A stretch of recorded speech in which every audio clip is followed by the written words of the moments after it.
गुरुग्राम से लोकसभा चुनाव के लिए अशोक जहांगीर ने ठोकी ताल। नमस्कार, स्वागत है आप सभी का हमारे चैनल इन्फो डेली हब में। आपको बता दें कि लोकसभा चुनाव को लेकर तमाम पार्टियां और नेता तैयारी में जुटे हुए हैं। वहीं Gurugram backward class A joint Morcha Gurugram ने प्रेस कॉन्फ्रेंस कर गुरुग्राम लोकसभा के लिए चुनाव लड़ने के लिए कैंडिडेट की घोषणा की है।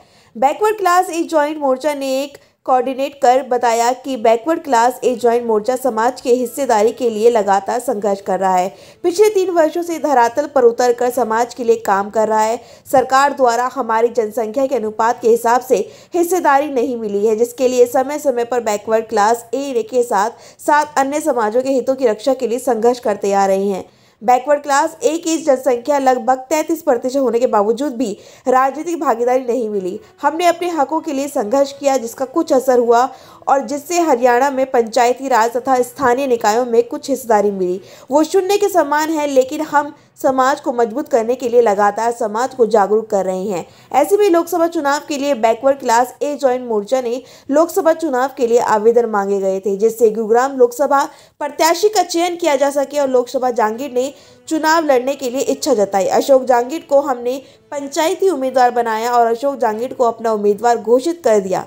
वहीं अशोक जहांगीर ने जब पूछा गया उनसे कि वो चुनाव क्यों लड़ रहे हैं, तो उनका कहना था कि गुरुग्राम लोकसभा के मुद्दों को लेकर, विकास को लेकर और समाज को राजनीतिक भागीदारी दिलवाने के लिए वह समाज के मुद्दों को उठाने के लिए वह इस चुनाव मैदान में उतरे हैं और लोकसभा में तमाम मुद्दों को वह उठाएंगे और जनता के बीच जाकर अपना चुनावी प्रचार भी करेंगे। उनका ध्यान करता हूँ और उनका ध्यान करने के बाद मैं आप सभी मेरे मीडिया कर्मी, मेरे भाई, मेरे साथी, मंच पर आसीन सारे मेरे भ्रातागण और मेरे पिता तुल्य डी शर्मा जी यहाँ बैठे हुए हैं, इनके आशीर्वाद से आज मुझे ये बताते हुए अपार हर्ष हो रहा है कि मैं जन आवाज़ को, अपनी बीसीए की तो है ही है, सर्व समाज की आवाज़ को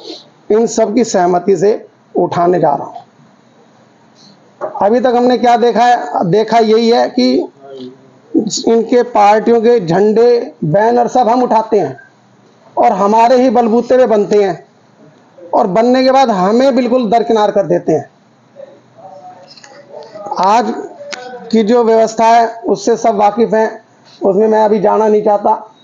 जब आगे सभाएं होंगी वहाँ देखेंगे उसको, लेकिन आज जो ये मेरे ऊपर भार सौंपा गया है, मैं अपने सभी साथियों से, सर समाज के यहाँ आए हुए हैं, बीसीए के अंदर 72 जाति हैं, 72 जातियों के समर्थन से ही आज मुझे ये मौका मिल रहा है और इस मौके पे जो ये मौका मुझे दिया गया, इस मौके पे मैं बखूबी उतरूंगा।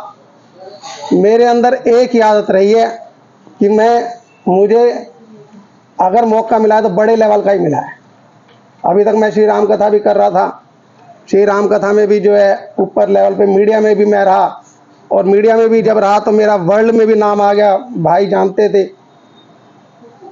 वो भी मौका रहा, ये भी मौका रहा और उसी मौके को आधार बनाते हुए यहाँ पर मैं दोबारा फिर जन सेवा करने के लिए उतर रहा हूँ। मुझे विश्वास है मैं ना तो आज तक झुका हूँ, ना कभी टूटा हूँ और जो संघर्ष मैं किया है उस संघर्ष के अंदर पार ही गया हूँ।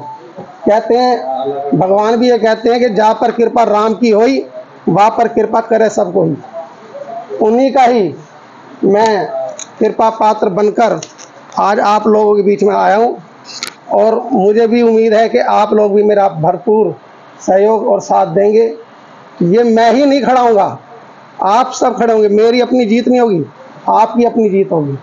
मेरे लिए सबसे पहले आप होंगे, बाद में जो मेरे चाहने वाले वो होंगे, सबसे पहले आप होंगे। मैं अपनी बात को यही विराम देते हुए आप सभी का स्वागत करता हूँ और आपको फिलहाल के लिए इतना ही। ऐसी तमाम खबरें जानने के लिए जुड़े रहे हमारे साथ और जाने से पहले चैनल को लाइक, शेयर एंड सब्सक्राइब भी जरूर कर लें।